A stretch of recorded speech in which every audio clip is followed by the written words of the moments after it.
Clay, I'm not one to pitch our Patreon content too much, but we did cover Genesis, the TNG episode, a while back, I think for Halloween with Amanda. This is the land we live in. The puppets are dancing behind me. There's a puppet of Richard Nixon just with a melty face dancing along behind me. I was gonna say, hot take, the Disturbed version is better, but I couldn't even force myself to say anything so silly. But yeah, that Disturbed, was that Disturbed? Is Disturbed still around? Oh, I have no idea. What's the greatest? I stopped following their career closely about 2 years ago. Who's to say what's happened since then? What's the greatest rock band of the 2000 onward era?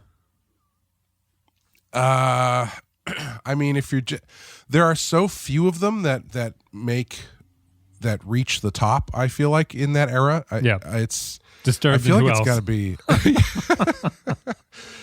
Stained, and I feel like it's got to be the Foo Fighters, right? I personally think it's Queens of the Stone Age. Foo Fighters are a fair, I take them under consideration, I guess. I don't really know who else is out there that's not like a legacy name that's just still going. Yeah. Well, either way, it's someone associated with Dave Grohl. Yeah, but it's something powered by Dave Grohl's Neanderthal drum beats would be the top tier, I think. I think it's Queens of the Stone Age. I mean, who you had the stuff that burned out was influential and burned out, the Strokes and stuff like that. Yeah. But they haven't lasted for a very long time. I think you need to have at least 3 or 4 albums within that period. Maybe the Strokes have, but it certainly hasn't been big news if they have been. Yeah, I feel like Foo Fighters feels like they have something coming out every couple of years pretty consistently. They do, yeah. Although I've never. Would you ever call any of the Foo Fighters songs great? Would you be like, that's a great song? Oh, maybe a couple. That's one of those bands that is so huge and well loved by so many people and just does absolutely nothing for me. Yeah. Yeah. Hero, that's a good song. I just feel they're a weird holdover of a mid-90s sound, right? That's still happening, and it doesn't feel particularly updated. I mean, My Hero is that's always tied to the Worcester firefighter tragedy that happened for some. I think they played that song or something like that. While he was dying? Well, he was out. It's My Hero. I don't know. I don't think any of the Foo Fighters stuff. Everlong, Monkey Wrench. Yeah, they're all fine. They're all fine. Yeah. It's just never really done anything for me. Yeah. My favorite band of the last maybe 10 years is a band called Rival Sons, which is they have a very kind of throwbacky riff rock kind of sound, but great band, great guitar player, singer is unbelievable. Not Greta Van Fleet. Don't even get me started on that bullshit. I wonder who else it would be. Someone else needs to let me know which band is in contention for the greatest rock band of the past 2 decades. I'd be curious. I don't know who it is. I mean, rock's on its way out, obviously, but there must be some band out there. I'm always suspect of that. I mean, it's not untrue, but I feel like people have been saying that for 25 years. Sure. I guess it's all is jazz is dead, right? But people still play jazz. But people don't listen to jazz in the way that they used to. Yeah, I was watching a Rick Beato video where he was going through the top 10 songs on Spotify, and he was like, "There's only one guitar in one of these songs." Yeah, it's not a guitar. Yeah, it's not in the zeitgeist as much anymore. But it always seems like it's about to come back, but then it never quite does. But because again, if you go to Europe, it's all heavy metal, so who knows? Yeah, but it's only. I think Klosterman wrote about this. Or something. Rock can only reinvent itself as a reinvention of what already has been. It's hard to imagine a new novel rock sound that is not just someone it's not like the Strokes are a good example. Like the garage band Renaissance was just reinventing the 70s sound over again. Yeah. Are you familiar with Turnstiles? The band? No. Yeah. No. That's a group that people seem to it seems to be really hip And it's another one where I listened to it and I was like, I don't know. It just feels like stuff that people did 30 years ago. Yeah. With like a little bit of modern zip to it. I don't know. I think you're right. I think there's only so much you can do. Yeah. Had a good run. Had 40, 50 years of rock music, but it'll come back. It always comes back around. I mean, Roy Orbison was huge in the 80s, you know? Mm-hmm. The Foo Fighters. And he knew it was he knew it was the right time to leave. All right, let's get to Macrocosm. It is the 12th episode of the 3rd season of Star Trek Voyager. It came out on December 11th, 1996. Sorry, did we completely bury the reason that you brought up Genesis? Yeah, we did. We'll just move on. I believe, well, technically, I think it was a little bit related. Doesn't it? It has something to do with... It has something to do with this episode. Ideas being recycled and taking new forms. Yeah, there you go. Well, thank you, Clay. I'll edit out the stumble and I'll just say, yes, Clay. Let me snap my fingers 3 times so I know where the edit. Yes, Clay, because this is all about recycling, which is what rock and roll has become at this point. So let's get to Macrocosm.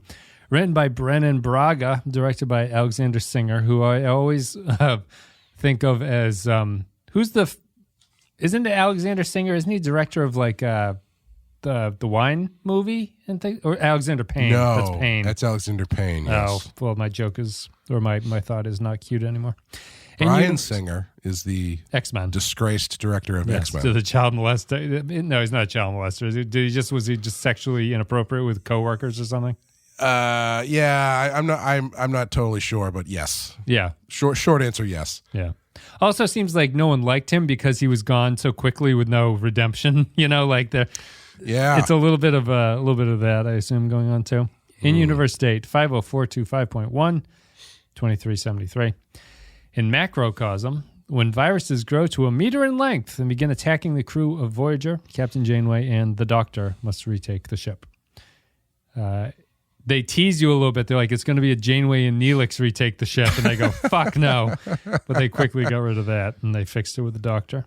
So when the Voyager episodes aren't very good, I find my mind wandering. I could not focus on anything but this one bit of information. So tell me if I missed something that explains this. When you get sick with a virus, you probably have billions of viruses within you, right? I would assume so. I mean, seeing as I'm currently sick with a virus, I would say yes. I would imagine it has to be in the billions. So why are there only like 2 viruses on the ship at this point? I understand it's a budget CGI is thing. real expensive. But even in the script, the Doctor says something like, there must be 100 of these things out there. And I'm going, well, did the show explain it and I just missed it? Why? Do all the viruses combine into one megavirus? Or yeah, I wasn't totally tracking what the evolution of this thing was, because when he says he brought it back on the transporter, I don't know if he brought it back in like a microscopic form and then it turned into bugs and then it turned into the floating mascot from the Mucinex commercials. Right. Or what? But once it starts turning into the bigger one, you would think that there would be a lot more of them. The ship should be stuffed full of these things if they're all viruses that just turn into bigger versions of themselves. I thought the Doctor bringing the stuff back was like the laziest work you could do to explain how the virus gets on. He's like, I beamed back, it was in the buffer, but before I could delete it, it moved to the transporter, the replicator system. It's like, okay, that makes sense. Sure, whatever. So, what'd you think of Macrocosm? I didn't find this one to be particularly entertaining. Yeah, I didn't really care for it. Honestly, I didn't care for it, and I probably overall didn't really care for it, but when they got to the point where they actually showed the full-grown thing, I actually found that design to be pretty unnerving. Oh. There's something about the floating ball with it's kind of Lovecraftian, and it's got this weird like pincer that kind of comes out to stab you. Like I found that actually, I found that to be kind of disturbing, and like it reminded me of. You ever see those videos on YouTube of people extracting bot flies? Mm-hmm. It reminded me of that, which is always very creepy. The idea that there's animals, bugs laying eggs inside you that then hatch and eat you. Not a fan. So like that stuff was fun, but up until they really start getting into that, when you're getting like first person mosquito cam, I was like, this is pretty dumb. This is the worst version of Alien I think I've seen in a while. Yeah. I think my core problem with it is something that is it reminds me a little bit of Enterprise, which I feel like we're saying all the time now. But like, there's something that goes on with. I feel like Voyager is like the genesis of this, and it spreads into Enterprise. And ironically, this is a Braga episode, and like what we can get to Braga, but like has somebody get that guy's number. I just decided to why I read the script. Once I saw that Janeway takes her shirt off, I said, Brandon, do you want to work with me on a new show? Let me see that stinger again, Brandon. It's Braga has a real up and down in this franchise. Like he has some tremendous scripts, and he's got some real shitty ones. But I think that the thing that happened in Voyager that I'm noticing, and because we watched Enterprise first, I kind of think of it as an Enterprise thing, but we've got it backwards, is that this is clearly, it's almost identical to the Genesis episode in TNG in terms of like the setup of it, where, two characters leave, they come back, the ship is adrift, they come on, there's a mystery about what's going on. But Voyager, when it's at its laziest, there is like no second level to the story at all. There's no point that you go, even if I'm not really sort of into like the setup of this, there's like another thing layered on top of it that's kind of interesting. There's no story running in parallel. There's no gimmick to the monster that makes it interesting in and of itself to just exist and be something that you watch on TV. So for the Genesis one, you come back, it's the same mystery setup. They find out that all the crew are missing. They can't find the crew. But then you start hearing like the spooky noises, and you start to run into the characters who have started de-evolving, and everyone's like different, and everyone has like there's like, whenever some new character shows up, you're going to be like, oh, what's he going to be? Is it like a monkey or is it a spider or whatever? Like there's a little bit of like intrigue going on. And then Picard gets sick, and Picard getting sick in Genesis causes him to get de-evolve into like an early primate. So he's very nervous about everything and like running around and sort of like high energy, but nervous. And that's kind of fun. And Data's also there, and Data's not scared of anything because he's a robot. So there's like no fear, which makes it kind of interesting that he has to deal with a scared Picard.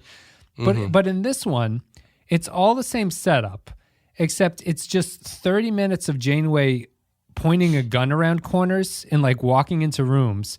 She gets bit by the thing and is immediately cured by the doctor. And then just in the middle of it, the episode just goes, let us just explain to you how everyone got to this way. Yeah, that was 15 minutes. And it's just that there's never a tier that you get to where like the alien infection is interesting, or like or whatever happened on Voyager. The mystery of what happened on Voyager is not even a thing that's under consideration because the doctor just explains it to you, And so I'm left just like, I feel like the Voyager episodes just tend to drag when they get bad like this because it's just a one-track story that has really no intrigue surrounding it. There's nothing to hook you with it. It's just going. Oh, Janeway's attacked by a stingy, stabby monster thing. Oh, she throws a bomb into the holodeck and that cures everything. Episode's over. It's just there's no second gear to it.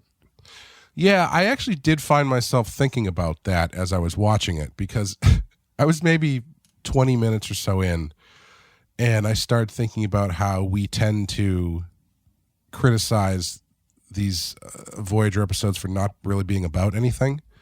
They are kind of just one gear, and I was trying to decide if that was if it needed another gear, and I think ultimately the answer is yes, because there's not anything novel enough in this to really. I mean, I guess it's all like personal preference. I'm not sure, because on the one hand, for me, it needs something else to make this work and not just feel like here's a stock sci-fi thing we can do for 45 minutes. But on the other hand, I don't know, maybe people just want to see Janeway running around with a gun for 45. I'm not really sure, but for me, it needs something else because the alien stuff was not done well enough for me to ignore the fact that it wasn't really about anything else and there wasn't any second gear to it. Well, there's nothing clever about, like, the title is Macrocosm, right? And the Doctor has a line, he's like, these creatures have moved from the microscopic to the macro. And it's like, that sounds like it means something, but all it means is the thing got big. It's like, it's just bigger. There's no perspective or, like, it's not reversed where it's like, now we're down on the micro or anything like that. It's just like this sort of half thought out gimmick of an idea about what if a virus just got really big and the way that it stabs a cell and replicate itself, it starts stabbing everybody who's walking around, And it's like, okay, I guess that's enough. It's not enough for me. In Star Trek, to continue the Enterprise thing, the Star Trek I like is not characters running around with guns shooting things. It's not very good. Yeah, it does. It is another one that feels more Enterprise than anything else. Yeah. And not to be too hack, but like even if it was something stupid as like instead of Janeway, it's like Torres, and as she's coming back to the ship, she finds out she might be pregnant or something. Like just give it something. Right. Give it a little bit of juice. So whatever she's doing is like now it's body horror on multiple levels because she doesn't want to have kids or something. I don't know. It's just you can just expand the mystery, right? Because it is early on. It is kind of creepy. I don't think Janeway and Neelix respond to how creepy what they're walking into is well enough. Definitely not. It's really weird how they don't act like anything is out of the ordinary and that it's normal to come back to Voyager and have no one around. But when they go into Ensign Wildman's quarters and they find the abandoned toy and dinner on the floor, just keep going with that.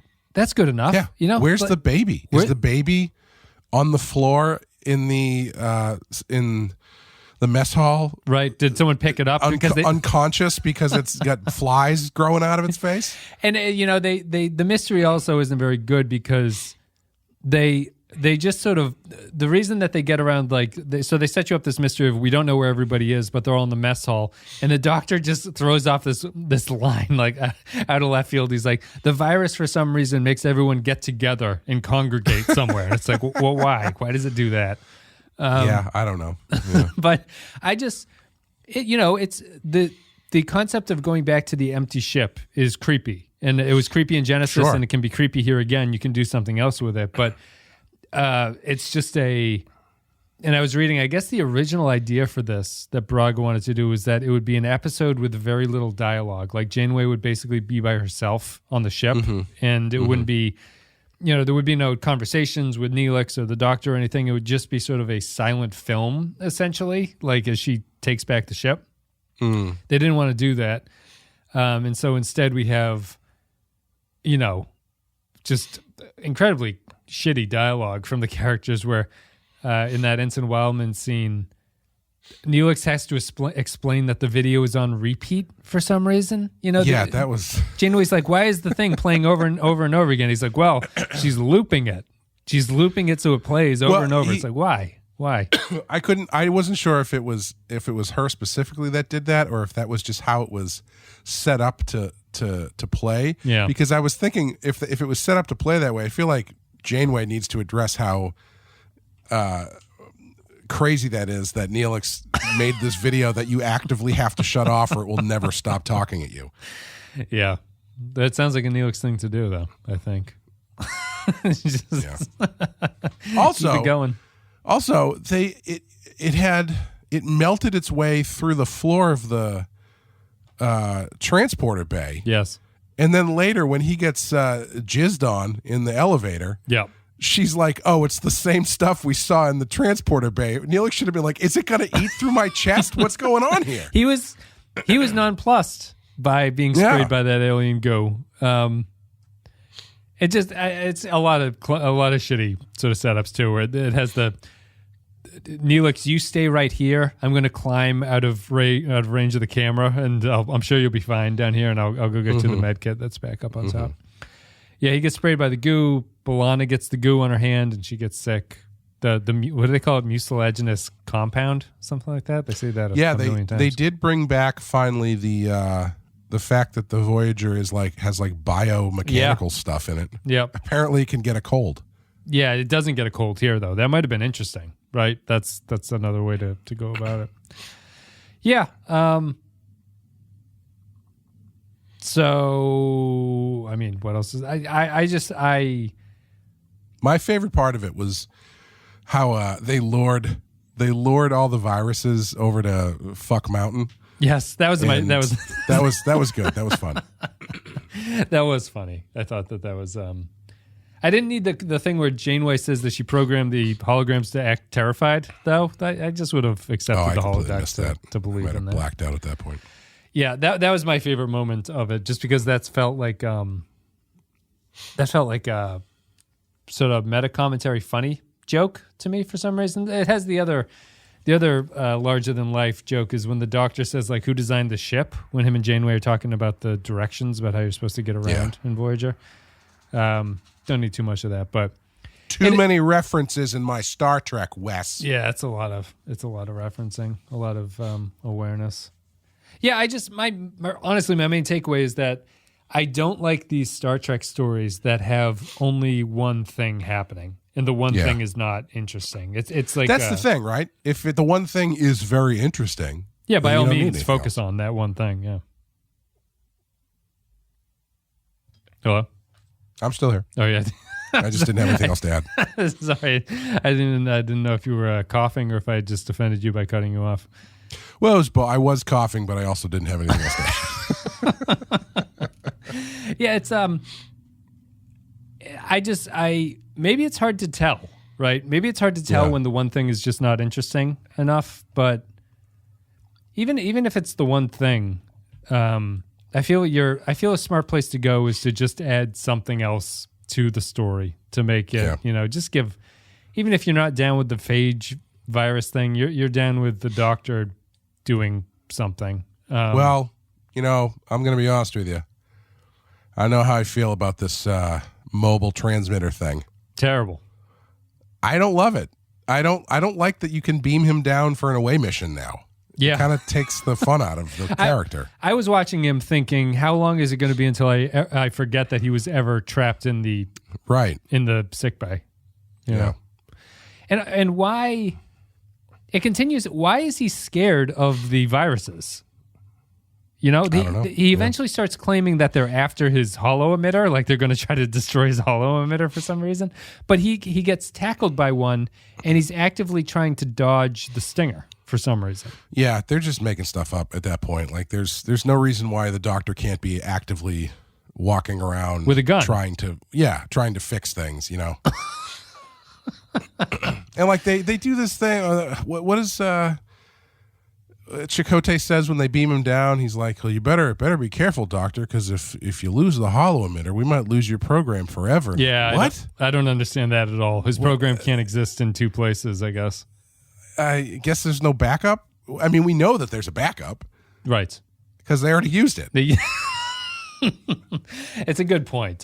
Because that's how they try to make the virus threatening, is saying that the thing is going to attack his holo-emitter, which is just kind of absurd. Right. So, but yeah, it's just made up.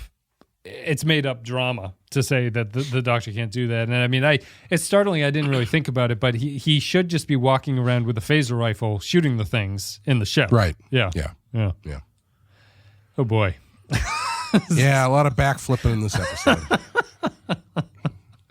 So what'd you like about it? You said you liked the design of the creatures. I thought they were, they reminded me of Langoliers for some reason. Oh yeah. I don't know if I would go so far as to say I liked the design. Okay. But I found it disturbing. Yeah. You know what I mean? Yeah, I even the small, I found the fly coming out of the person's neck to be pretty disturbing. Yeah. All of that stuff was pretty creepy. It reminded me a little bit of there's you know how you watch stuff when you're a kid and some things you have no idea what you're actually watching, but it creeps you out to a point that you never forget it. Yeah, Spice Channel. When those distorted lines came into focus for half a second, ooh baby. What is she so happy about? I wondered. Sounds like someone's hurting her. Maybe it's one of these Langolier creatures with their pointy pinchers. There was years and years ago. I'm pretty sure I didn't dream this. I was staying over at my grandmother's house, and we were watching. I don't know. I wish I knew what the show was because I would love to go back and find this episode. It was like Tales from the Dark Side or one of those horror anthology series from like the early 90s. It wasn't Tales from the Crypt, but it was a similar type of show. The New Outer Limits or something. And the thing was they kept finding these bodies that had these big holes in their heads and their brains were sucked out. And the end of the show, you see what this creature is, and it's like this giant floating eyeball with tentacles that just like sticks its tentacle into the side of your head and sucks your brain out. Yeah.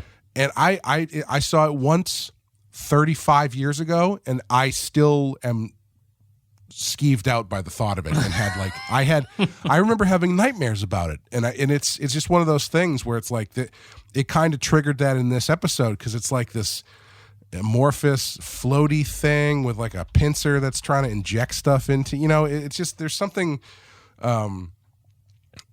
basely unnerving about the way that these things work. Yeah. It's not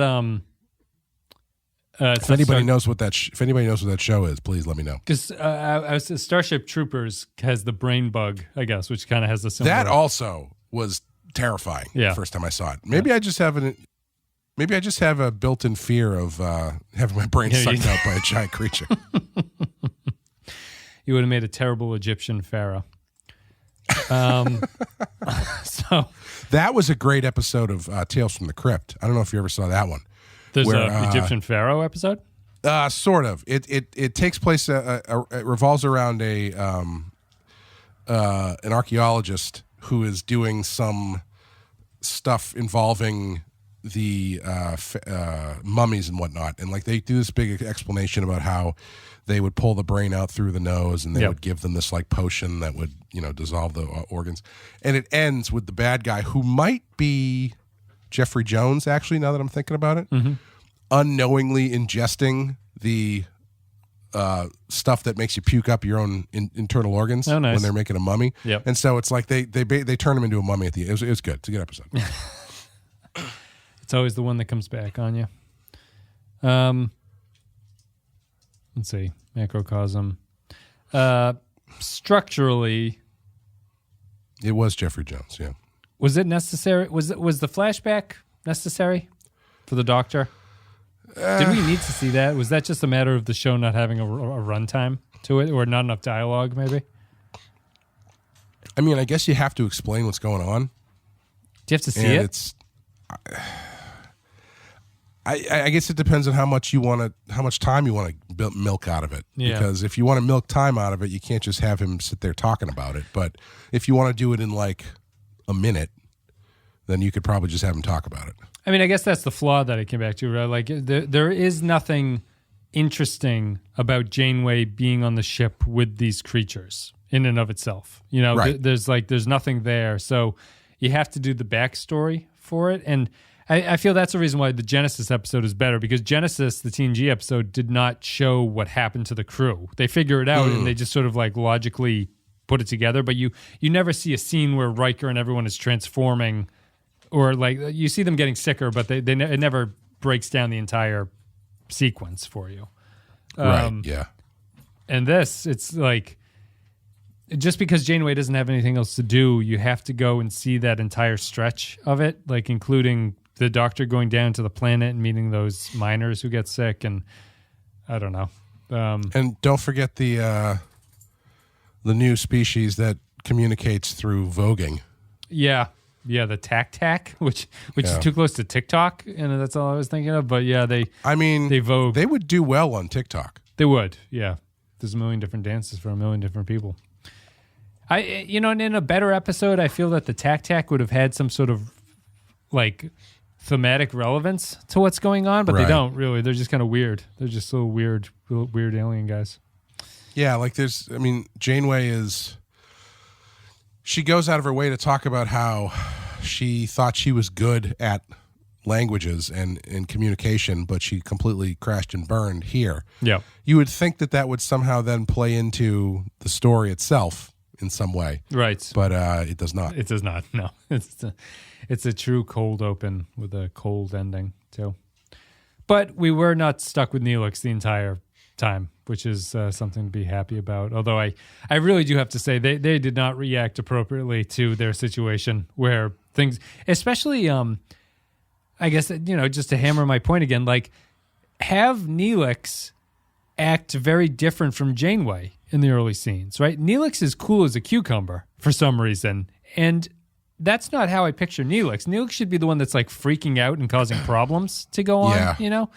So it's weird to me that he should be the Bill Paxton. Right. Yes, exactly. Captain? Game over, Captain. Game over, Captain. And I would have been, at least that's something. Like have Neelix fuck something up or like be nervous, but he's going in like he's SEAL Team 6 with his phaser into rooms and stuff. Well, he just got a promotion. He's looking to impress his boss. Was that this episode? She says you could do, or she's an ambassador or something, right? Yeah. The final shot of this episode. Janeway painting a stick figure painting. Yes. It did kind of feel like one of those memes where it's like, what are you painting? And then they show it to you and it's something like it's a stick figure lady with huge boobs. Yeah, or something. it's their self-portrait and it's just stick. I feel like they totally, absolutely missed an opportunity because it's such a weird final shot that doesn't say anything. It's just like we needed 10, 15 more seconds to make our runtime, so let's just hang on Janeway painting for a second. Yeah, it's weird. I thought she with was the going to smooth jazz soundtrack in the background. Yeah, I thought they were going to do the thing where like she's painting and then she slaps her neck, like she feels a bug on her neck, and then like looks at it and there's nothing there and kind of like looks around suspiciously. Yeah, that would have been a great ending. Yeah, that is better. Yeah, Voyager's not trying at this in this season. It's really not. This has been a pretty bad season. Yeah, it hasn't been great. The thing I liked about the ending scene was her just coldly telling Chakotay to fuck off. She's like, no, I'm not going skiing with you assholes in the holodeck. Yeah, I just it was another kind of like one of those 70s buddy cop endings where this horrible stuff happened and then she's like, I don't know, I got enough exercise for the both of us. Yeah. That kind of thing. Right, yeah, freeze frame. And it's just like your whole ship was birthing virus flies. I mean, no one died, I guess. Yeah, which is the positive. Yeah, it's they didn't know what to do with them. They're all just sitting in Neelix's cafe. Ill. It doesn't even have anything interesting to say about pandemics or anything, or no, it doesn't. Viruses. No, yeah, it's just a gimmick. Yeah. What'd you think of the final thing? What'd you think of the bomb Janeway makes? The bomb she makes out of the Bluetooth karaoke mic. Yeah. I like it has a timer on it, just so you know exactly. It's not a grenade where you pull the pin and throw it after a couple seconds. It lets you know. Yeah, the whole thing at the end where it's like these big blobs just like bumping into her and knocking her down was pretty silly. Yeah. We'll go to patron thoughts then. We're done talking about Macrocosm, I think. Maybe the patrons will have something to say. If you enjoyed the content today, you can join us at patreon.com/The Pensky File. Leave your thoughts about upcoming episodes. If you're at the $5 and up tier, you leave your thoughts. We read them on the show. And then you can hear us talk about your comment. I guess I don't know where I was going to go with that, but I ended up there. Kyle Barrett is our first one. I should click into our little Discord chat room first here. There we go. I'll let you read Kyle's comment first. Since he says I give you all the hard words, I'll give you his. He's kind of a simple writer. Oh, God. Macrocosm, the rite of passage action episode for the captain, here with Janeway roaming the halls in a vest, a practical but awkward backpack, and a gun shaped like a cock. There are conflicting statements from those involved into how intentional the Ripley parallels are, but it works as a thematic comparison. Other than a scientist, I see Janeway's main trait as a captain is that she's a maternal figure for the crew, trapped far from their real families, much more than any of the other captains are paternal figures, so that links quite nicely into the motherhood theme of Aliens. The big problem is the episode wants to have its cake and eat it too, with the flashbacks taking up so much time and explaining things too thoroughly for a mystery action episode. And the Doctor doesn't bat an eye when he essentially massacres his own people when he lets the monsters onto the holodeck. 3 stories, perhaps better suited to Garth Marenghi's Dark Place out of 5. It does. There is an episode of Garth Marenghi's Dark Place that's kind of similar to this, I think. The eyeball episode? I think maybe that's what I'm thinking of. Yeah, the baby. Yeah, the baby with the eyeball. giant eyeball. Yeah. Patrick Siva says, Macrocosm, Verhoeven, this ain't but Dutch angles galore. Voyager needs now to goog on the floor. Why wasn't first thought to wake up the doc, but this kick-ass Janeway, I'd infect her core. 4 kilograms of low and slow brisket out of 5. Taxel Bear says, hilarious opening. Janeway's facial expression is priceless. Other than that, just a bit of alien action on Voyager with some pretty bad CGI. Jaron Hatch says, much like Future's End, this episode succeeds as a schlocky sci-fi B-movie, and I'm all for it. Love it or hate it, this is the niche Voyager starts to carve out for itself in the Trek pantheon of shows. Oh boy. It doesn't always work, but it mostly does here and makes for a memorable episode, even if this isn't going to win any awards or wrinkle any brains. Also, this is when Janeway, if not Mulgrew, steps it up a notch and goes full Ripley, which we sorely need more of in Trek. 4 buzzy fuzzy CGI blobs out of 5. I'll read this next one, and then I'll give you one. Let me know if your voice is not up to this. Macrocosm from Jonathan J.K. Moore says, updated CGI could save some of this episode, but as far as I know, this was the first of its kind in the franchise. Catherine goes Rambo. Tension is ruined by the fact that the virus is deadly, but nobody dies, even though those affected must be losing body mass alone from having those things come out of them. 1 dated CGI enemy out of 5. Aaron Million is our next comment for Macrocosm. Macrocosm. This starts out as Voyager's take on TNG's Genesis, but quickly morphs into a version of Aliens with Janeway moonlighting as Sigourney Weaver. I guess the Doctor would be Bishop. Not a bad episode, but the tack stuff seemed a bit unnecessary at the end. It was tacked on. Yeah, you beat me to it. And I'm not usually a big fan of flashback sequences popping up halfway through an episode. 2 other comments. 1, if I were the Doctor, I would be working like hell to create another mobile emitter in case the one I have breaks. And 2, hopefully Neelix does become an ambassador and thus gets left on some planet that Voyager encounters soon so he can practice diplomacy. 3 Sigourney Weavers out of 5. Mm-hmm. Changeling says, Macrocosm, I wonder if the writers of Jason X saw this because they defeat the macro virus by distracting with holograms the same way they distract Jason with the sexy cam girls in that is true. Yeah, we watched that. That's on Patreon as well. You guys can go hear our thoughts about that. But yeah, startlingly similar. I was enjoying, although it's much funnier in Jason X when it happens. That's true, yeah. I was enjoying this episode for the most part up until they stopped dead in their tracks to explain everything that happened. Also, I didn't think it was necessary to add a ticking clock at the end with the alien from the Rain Man planet giving an ultimatum. I'll blow your ship up in an hour. All right, who cares? If I fail, my crew is dead anyway. 2 smooth jazz outros out of 5. Yeah, that we're trying to blow your ship up to sterilize the area was pretty dumb. Yes, yeah. To quote Jason X, this sucks on so many levels. Oh boy, don't make me think about Jason X, Voyager. Don't make that be the thing that I have to go to. What was this? Yeah, he just mentions obviously the stopping dead in their tracks to explain everything. It has the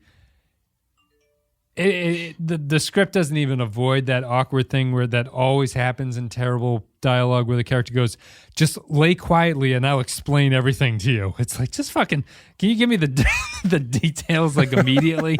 Is everyone dead? What happened? Yeah, Doctor, we're on a bit of a timetable here. Yeah, it's just, I really hate that. Just at least let me know if everyone's dead. If they're not dead, right, you can tell your story. Here's Norman Buckwald with Macrocosm.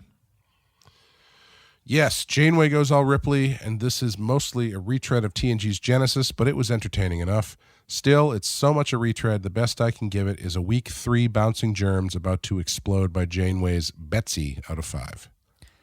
I really like the Genesis episode of TNG, so it's hard for me to be kind to this one. That's such a ripoff.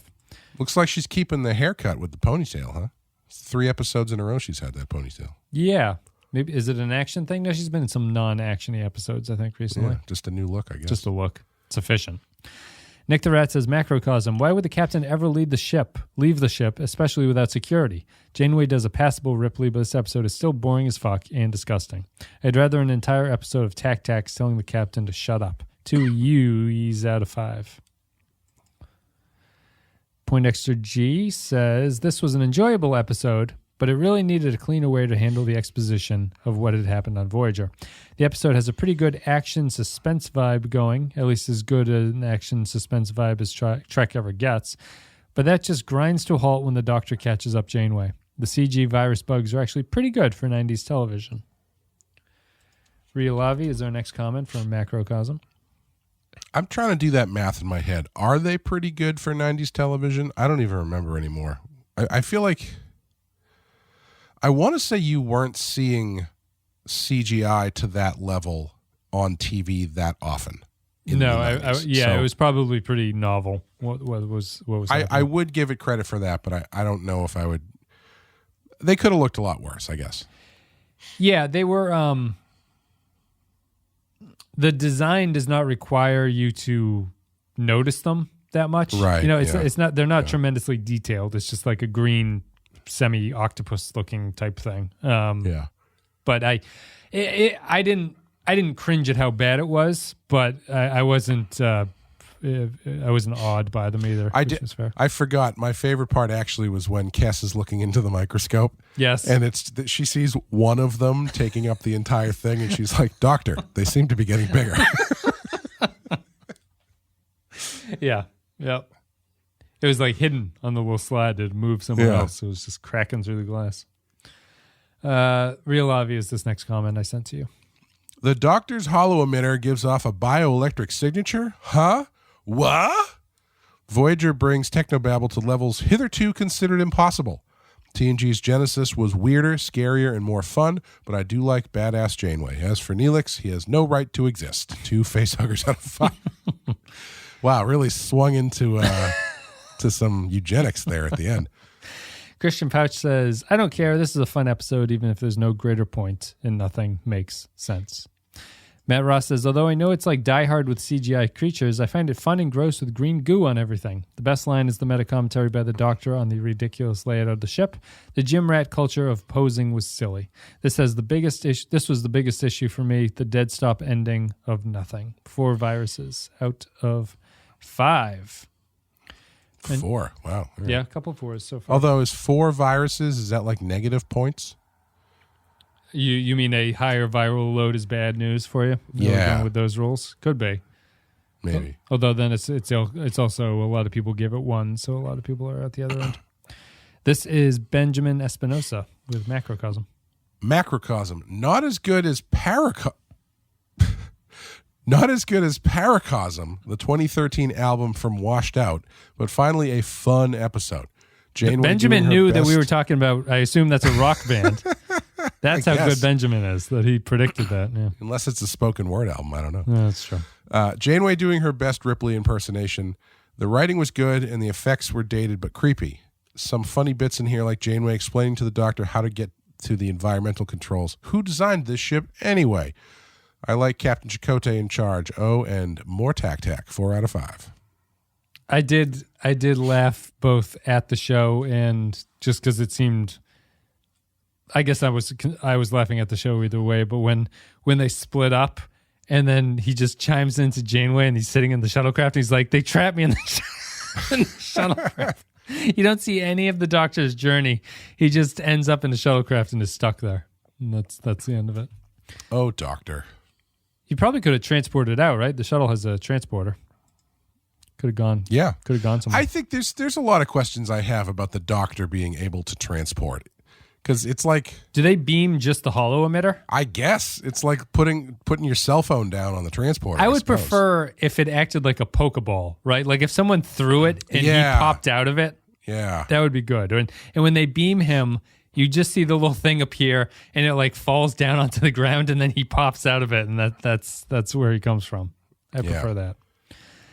The Condal says the macrocosm. The what? It's spelled like it's the candle, I assume, from Sub Rosa, but it's spelled like con. So it's the Condal. Because I think the Irish guy in that episode says you can't light the candle. Light the candle. The macrocosm. It's not a microcosm of the whole series because this is pretty entertaining. 3 macroviruses out of 5. I'll let you do Groppler John Zorn here once my copy pasting works. This is Groppler John Zorn with Macrocosm. Starts with a Aliens was a great movie, but do you know what it needed? Neelix. Neelix and perhaps a grotesque overuse of the term mucilaginous compound and maybe some promos. I think. Mucilaginous. That's the reason I didn't go into science. And maybe some promos. You get your mucilaginous compound on my Neelix. You got your Neelix in my mucilaginous compound. I'm starting to agree with Kyle that you give me the ones with the tough words. They're the 2 great tastes that taste great together. Fuck this show. I've been practicing saying mucilaginous compound in the mirror for the past hour. That's why I was late. Jonas says, Macrocosm, this episode is a perfect 3. Entertaining, but not good enough to show a friend interested in the series. When Janeway has her arming scene, her uniform comes off, her titties pop out, her arms are revealed. Oh, boy. Bearing glistening. She sheathes a Rambo knife and cocks her big gun. All I could think about was Clay impersonating Berman. The CGI for the large insects was pretty cringe. God, I don't know what it is about that smooth jazz outro, but it's really working for me. 3 out of 5. I'm going to have to... Oh, jeez. Sorry. You're right. Yeah, It sounded like air went out of something. Yeah, my nose. Oh, okay. When I get a sinus cold, my sinuses get so blocked up that after I blow my nose, it releases pressure like a balloon. It just whistles. And so I had muted it while I blew my nose, and then didn't wait long enough. What I was going to say was I feel like I need to adjust the approach for my Rick Berman impression because people seem to clearly know when it's coming now. Yeah. Well, the show makes it so obvious. Janeway and her suiting up thing. We already read Macrocosm from Groppler John Zorn. Final comment, Artorius, Macrocosm. Voyager meets Alien. After watching this, I can't say I'm impressed with the Voyager's chances if they ever encounter the xenomorphs, much less the Flood. For a hot second, I was contemplating 45 minutes of anguish, thinking this would be a Janeway Neelix episode, but I was pleasantly surprised to see him get discarded for the Doctor upgrade. Nice to see the usage of my favorite phaser rifle in the series, though who in their right mind just leaves a survival kit and engineering with a gun? Also, I don't think Janeway's antigen bomb would have dealt with all the pesky flies or sludge that quickly evolves into the flies. There should have been an alien scene where you see the virus somehow survive and hide somewhere. 3 antidotes out of 5. Yep. Yeah, Janeway just gets into her brown panties, and there's a alien in her chair in her ready room or something. Have they brought the tac back on Lower Decks? That feels tailor-made for Lower Decks. Yeah, the name feels like it'd be a Lower Decks thing, and they're actions in and of themselves. Yeah, the tac. I don't know about them. It's one of those situations where they're weird, but Janeway's reaction to them is almost like that's not the alien you show, right? Like when Janeway in the scripts is saying that one of the aliens is the weirdest alien we've ever seen, you probably shouldn't show the alien, just talk about them. Yeah. That's it. Thanks everybody for leaving your thoughts about Macrocosm. We took your micro comments and we blew them up on the macro scale by saying them on the podcast. How does that work? Patreon.com/the Pensky File. If you want to support the show and get your comments read, we only got one. No, sorry. We've got one left in this batch. We got 13 episodes, I think, left in this season. So, Clay, the patrons seem fairly low. I'm going to say that was a 2.1 average out of everybody. Maybe a little bit higher. A lot of 3s and 4s. A lot of 3s. Yeah, maybe it's a higher 2.5. A couple 1s knocked it down. What are you going to give this one on our scale of 1 to 5? I'm going to give it a 2. Yeah. 2 for me as well. Everything we said earlier. I don't. I'm at a point with the franchise where I don't have a. The fact that the episode exists, like I never really find myself agreeing with a comment that just says this is just kind of a throwaway fun episode. I never find those episodes to be very fun, really. Yeah. So I guess I'm not invested in the franchise enough to just like. There always for me there's no such thing as this is an okay. I would put this on just to watch it episode that feels like this, really. Like it just I don't think I would ever want to watch this one again, and it just doesn't do anything, and I'll probably forget about it once the season is over. But yeah, I would agree. That's it. It's a 2. A 2 and a 2. So for me, Clay and Clay's sinus, we're going to sign off now. Clay, do you have anything you want to say before we go? Check out Rotten Horror Picture Show and Badass. Amanda and I are doing Video Nasties on Patreon, and issue 2 of Generation Joker, which I co-wrote with Sean Murphy and Katana Collins, should be out pretty soon. I just got my comp copies today. It looks great. Mm-hmm. So check one of those out. You know, when they all come out, I should do some sort of a giveaway or something. And I'll give away all 5 of them or 6 of them or something like that. There you go. You have them enter and give them away to the patrons. So the patrons are probably the better. Yeah, the better recipients. Good way to get a money bump for a month. We'll do a Patreon raffle, which I think is illegal in everywhere except for like the Philippines or something. At least that's what Patreon tells me. But we'll do something. Really? The Patreon frowns on raffles, I think. What if they did it like the way that they advertise gambling now in Massachusetts, where it's like, do you want to gamble? Make sure you come and gamble at every chance you get. But if you have a gambling addiction, make sure you seek out counseling. There's just some guy with his arms around some bikini-clad women just go, wow! If you have an issue with this and can't control your gambling or sex addiction, please do not come to our casinos. Listen to these legends of Boston sports. We paid them just enough money to shill for our gambling company. But if you have a problem, you should call someone and see a professional right away. Would you rather blackjack or buy lottery tickets?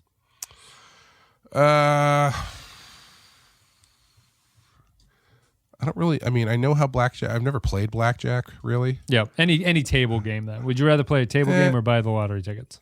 Probably a table game. Yeah, because at least I might split the difference and go with scratch tickets. Oh, sure. I like scratch tickets. Yep. Low stakes, you know. Yeah. Yeah. There's some.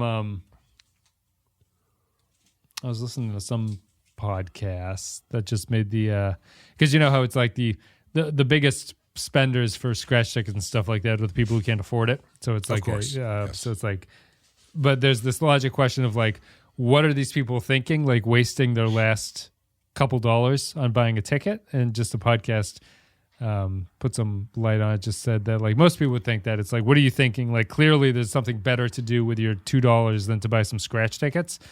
But there was just the I guess you're just looking at it the wrong way, which I would be, which is just to say that like I can't do anything with my $2, so I might as well buy a scratch ticket, you know? Right. Which is which is the thing that I would never have instinctively gone to that outlook, but I guess it makes sense. So that's sort of like a logical way to say like why, if you have no money, are you buying scratch tickets at that point? Yeah. So. Because there's always a possibility that you come away with more money. Yep. You always feel like you're going to win. And then it just doesn't happen. I know I've said this before, probably, but the most unbelievable thing I've ever seen on The Simpsons is when Apu is working 2 jobs or something, and so he's fallen asleep at the Quickie Mart. Yep. And so Homer pulls out a roll of scratch tickets and starts holding them up to the light to see which ones are the winner. And then he finds one that's a $5,000 winner, and he wakes Apu up and he goes, I want this scratch ticket, this one right here. And I also want this hot dog. And he says, okay, that'll be $5. And he goes, oh, I only have enough money for one. Yep. Well, which one do you want, the scratch ticket or the hot dog? And he goes, I'll take the hot dog. Homer's stupid, but he's not that stupid. Yep. Could buy a lot of hot dogs with his $5,000, I guess. But that's the joke. That's what he learned about when he finds $20 under the couch. He wanted a peanut, but he found $20, and his brain told him $20 can buy many peanuts. Yeah. Yeah. 20. Goodbye, Simpsons. We're done. Thanks, everybody, for listening to our content today. It's Macrocosm. The next episode is Fair Trade, I think it's called. So, brew a pot of coffee for that one, and we will be back next week. See ya.